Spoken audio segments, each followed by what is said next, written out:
Welcome to the Living the Dream podcast with Curveball. If you believe, you can achieve.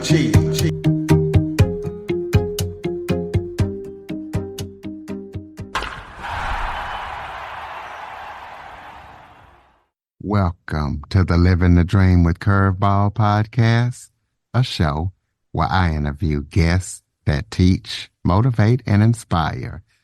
Today, we're going to talk about change. You know, sometimes you want to make change, but you just need a nudge to take that crucial step forward. I definitely know because that's how I started this podcast. I am joined today by author and energy coach, Gabrielle Pimstone.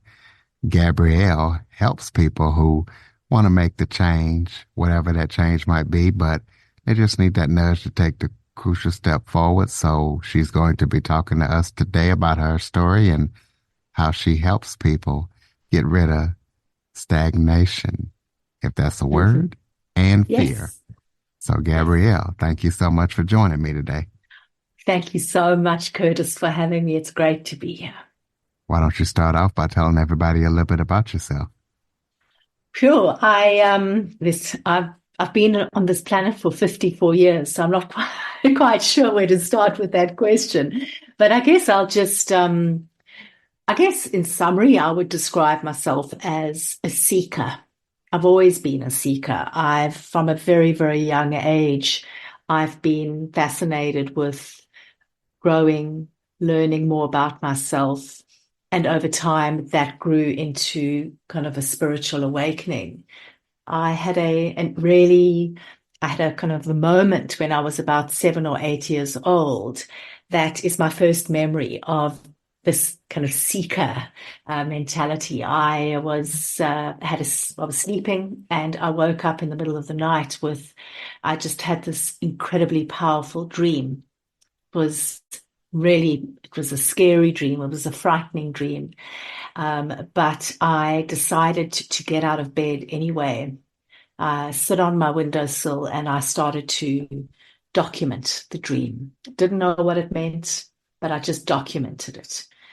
And that started a process of deep introspection that's never really left me. I've been always on the hunt for more information, self-discovery. And what was really fascinating about the experience was, even as a young child, I didn't know what I was doing, but after I'd finished journaling, I felt release. I felt the sense of deep catharsis.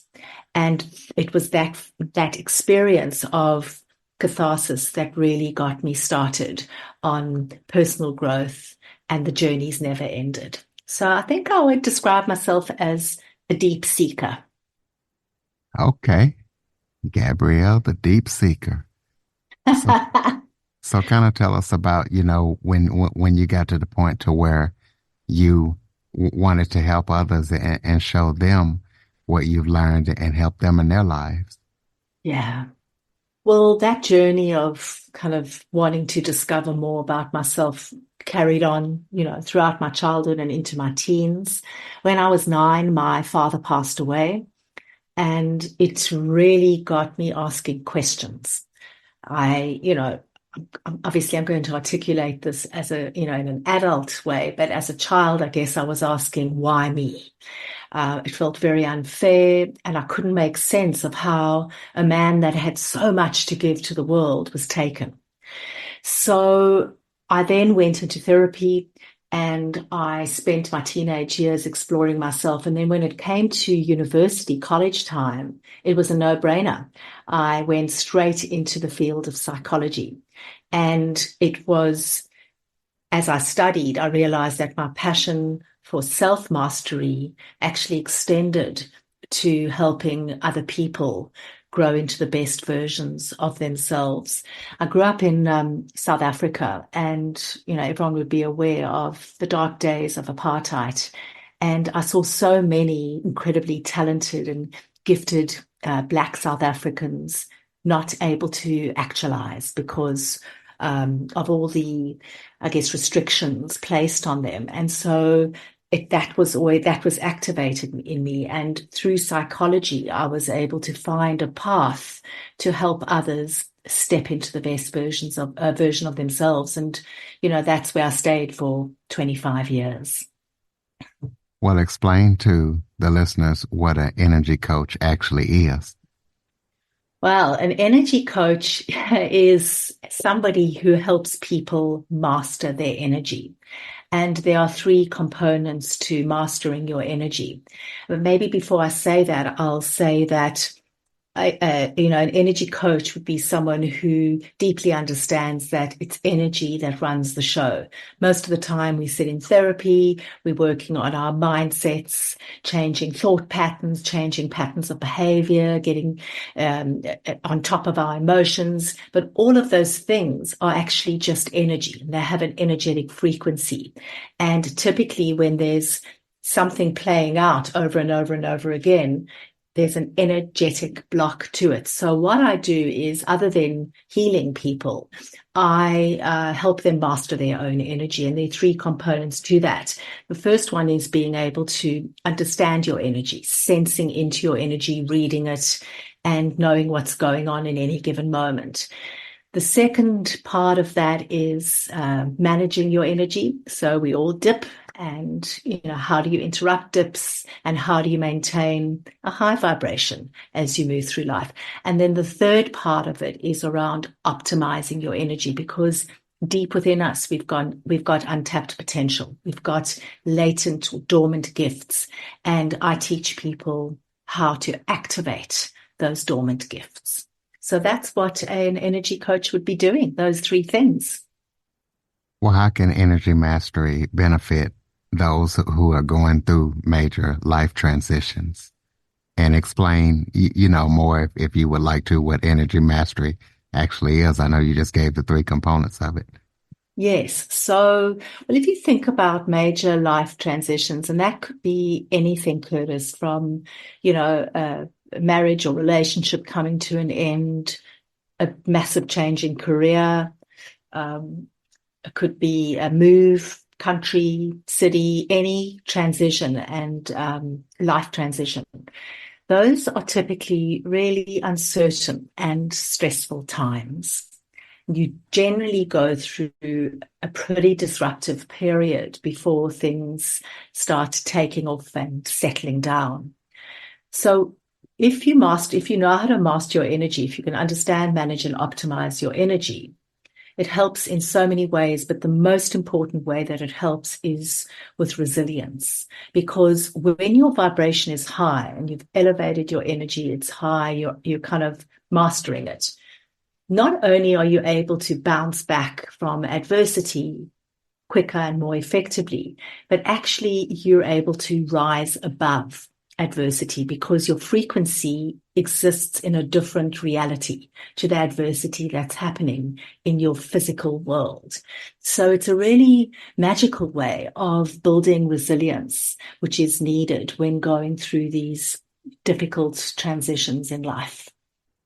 Okay, well, you are so good and definitely want to help people so much that you left a 27-year corporate career to become an energy coach. So tell us what you did in that corporate career and why you decided to leave it to become an energy coach. As in my 27-year corporate career, I worked in the field of organizational psychology. And I did that for, quarter of a century. I loved my career. It was a very big part of my identity, probably too big a part of my identity. It gave me so much, including intellectual stimulation. And about 25 years into it, things started shifting. It no longer had I suddenly started feeling less resonance with it. It was the weirdest thing, because it had been so integral to me. And it was really like a sign that I needed to shift gear, but I didn't. Then what happened was, like, I had the sense of discomfort, and I found myself working for a really large bank. I hated my job. I was in a senior leadership role. I was incredibly stressed. I wasn't sleeping. an old illness that had come back that was pretty serious. And I woke up on a Sunday morning and I had this sense of dread in the pit of my stomach. And I went outside and I kind of went for a walk and put my earpods in and listened to a podcast of all things. And in the podcast, this woman was talking about having such magical things happening in her life. Her daughter was getting married. She was expecting her first child and she was going to be a granny for the first time. And this woman had lived with anxiety for many, many years, and she couldn't enjoy the moment. She kept waiting for the other shoe to fall. And in that conversation, I realized that her story was my story, that there was something that had grown in me that was creating, I was living almost in an invisible prison, a constant cycle of anxiety and stress and dread. And when I listened to that woman's story, I realized that I had to shift gears. I had to actually get out of the corporate world and find and forge a new path forward. Talk about some specific tools or practices that listeners can use and start working with today to support their own energy. Well, I guess it depends what they are dealing with. I mean, there's so many different tools that we use for different things, but I guess maybe we can think about if somebody is feeling low, say they're feeling flat, they're feeling overwhelmed and just lethargic. That's a common problem. Wake up feeling blue. One of the things that I do every day, and I teach my clients how to do this, it's so simple, is to tune into yourself. Just when you wake up, just tune in to your body and how you're feeling. And whatever that tells you, then pick one word for the day, something that is simple, but it's going to guide you throughout the day. It's going to remind you where to put your focus, where to put your energy, and then focus on that one word as you chart the course through the day.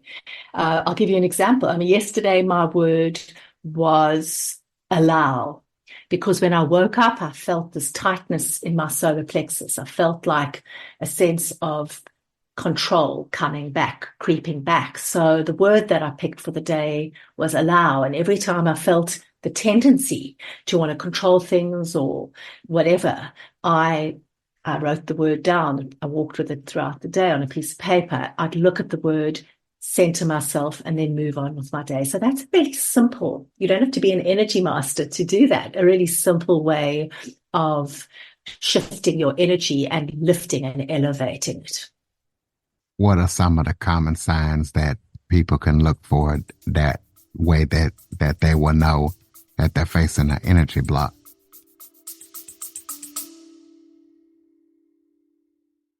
Okay, everybody, it's Michael E. Cullen II. And I'm Sesame and Carta from the All Too Real 2 podcast. We're passionate about movies, TV, and pretty much all things pop culture. Dive into the chaos of failed sitcoms, direct-to-video sequels, and the quirky realms of cinema and TV. Join us every Thursday for your dose of All Too Real 2 entertainment. We'll guide you through debates like whether Howard the Duck qualifies as a superhero. Ponder if Larry the Cable Guy could be the new Rock or Schwarzenegger. Discover if some shows and movies should have stayed in the cutting room. Ever heard of a sitcom featuring that dictator with the funny mustache? Well, we watched it. We're dedicated to unraveling the peculiarities of pop culture, sometimes with awesome guests. So, if you're into the eccentric world of pop culture, listen and subscribe to All Too Real 2. Available wherever you find podcasts and on Age of Radio.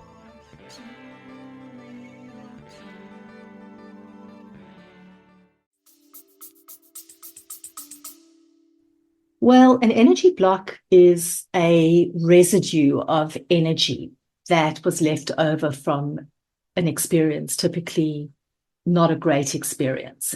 And over time, as more and more things happen, the energy that was left behind grows, it builds, and it grows deeper and deeper, and then it becomes a block. Now, what you start seeing when you've got an energy block is repetitive patterns in your life. So an example might be, as was my case, ongoing anxiety, chronic anxiety, not able to shift it. And, other examples, chronic loneliness, always having money worries, not being able to speak up. You might experience chronic procrastination. So these are things that have been with you over time. And you might find that you are stuck in this repetitive pattern and unable to move forward. So the clue, Curtis, is always to look for patterns and what are the big things in your life that are tripping you up.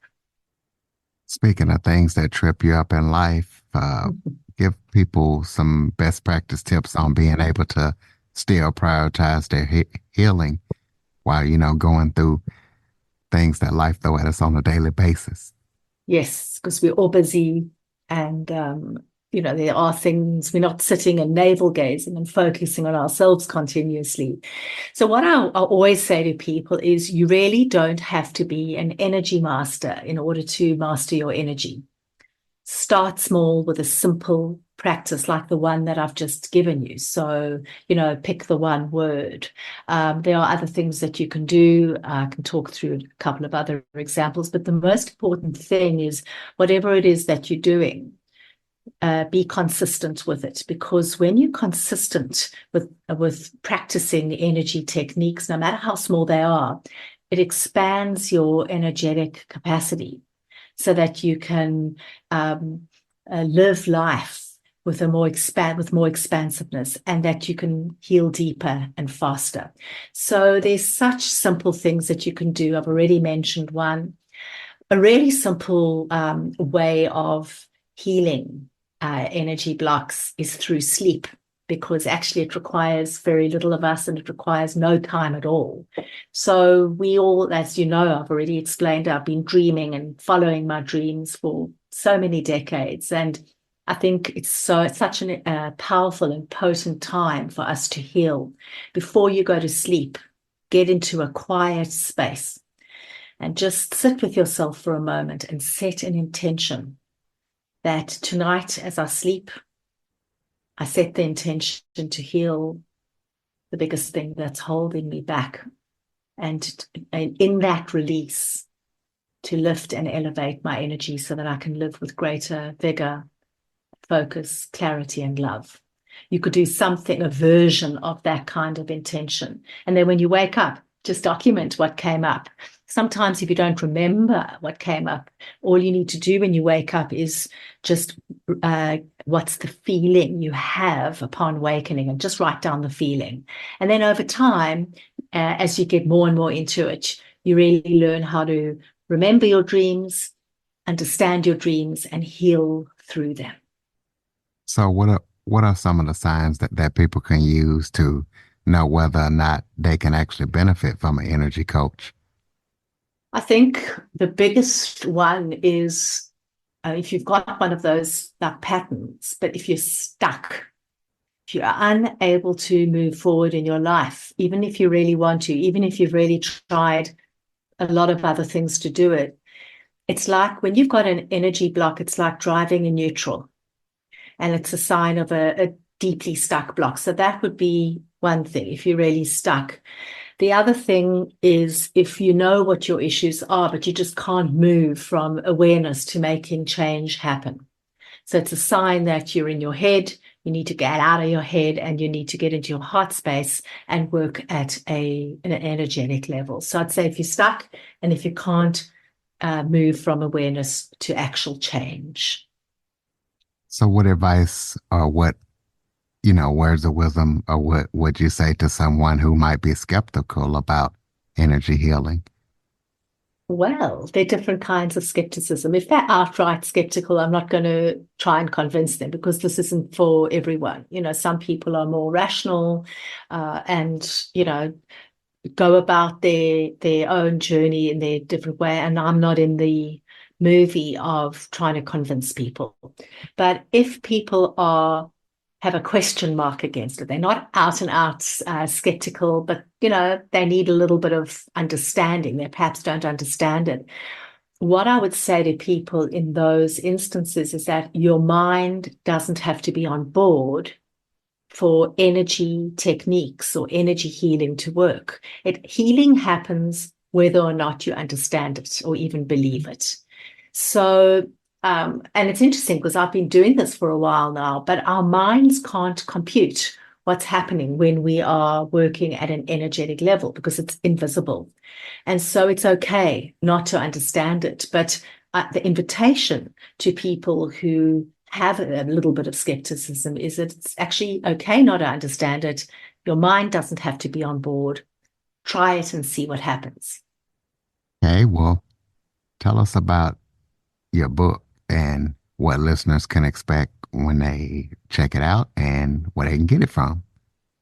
Actually, Curtis, I don't have a book and I need to make an amendment on the website because when I talk about my story, it's my personal story that I talk to in podcasts. It's not an actual book.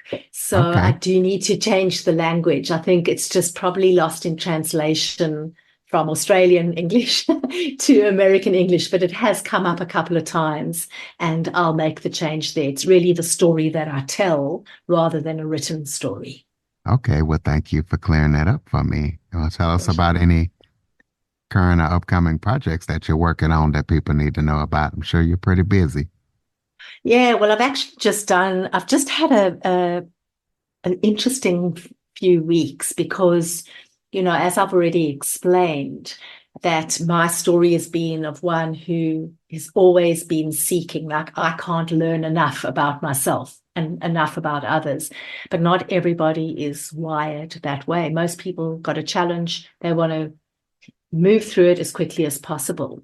And so got me thinking about what's the optimal way that I can help people release and move through their biggest blocks in life. And I thought about in my own journey, where have I had the biggest breakthroughs? And it's been the times where I've applied this methodology that I've got. It's a 28-day cycle. Work with, 28 days, pick one issue, and focus solely on releasing that particular issue, pour conscious attention onto it. And so I've developed this incredible process, which is a 28-day, like a micro bite-sized transformation process that I'm launching right now. And then it happens in a group. It's not expensive because firstly, it's in a group, but also it's quoted in Australian dollars, which is very favorable for you guys. And it is a very powerful, punchy and focused way to address one thing that you want to move past for good. So it's a group program. It's called the Momentum Energy Program, and I'm really excited about it. Well, so people can check it out and take part if they want to keep up with everything that you're up to. Throw out your contact information, any websites or anything like that. Yeah, I think my website has got the landing page. I'll send on the link to the landing page for the notes for this podcast, but it's probably best to just reach out to me on Instagram, Gabrielle.Pimstone. I'm very responsive when it comes to direct messages. I actually enjoy communicating with people. So reach out to me there and we can have an obligation-free chat. I call them vision calls, where we just talk about what's up for you and I can help you get clear on what your next steps might be. Okay, definitely get me that link and I'll get it in the show notes. Close us out with some final thoughts. Maybe if there was something I forgot to talk about that you would like to touch on, or just any final thoughts you have for the listeners. Curtis, it's the age-old thing I say it every time, that, and I want more and more people to understand that energy runs the show. Energy is everything. If you can clear and heal the root of your energy blocks, everything, it's like a domino effect. Everything changes. Your thoughts become clearer. You live in greater alignment with your essence, with your values. Your emotions stabilize. The decisions you make are, healthier. habits change, everything changes. So that would be my parting message. There you have it, ladies and gentlemen. Gabrielle, the energy coach, Pimstone. Please be sure to follow, rate, review, share this episode to as many people as possible. Keep up with everything that Gabrielle is up to. If you know of anybody that can benefit from energy healing, please share this episode with them. If you have any guests or suggestion topics, cjackson102@cox.net is the place to send them. As always, thank you for listening. Thank you for your support. And Gabrielle, thank you so much for joining me. Thank you so much for having me. For more information on the Living the Dream podcast, visit www.djcurveball.com. Until next time, stay focused on living the dream.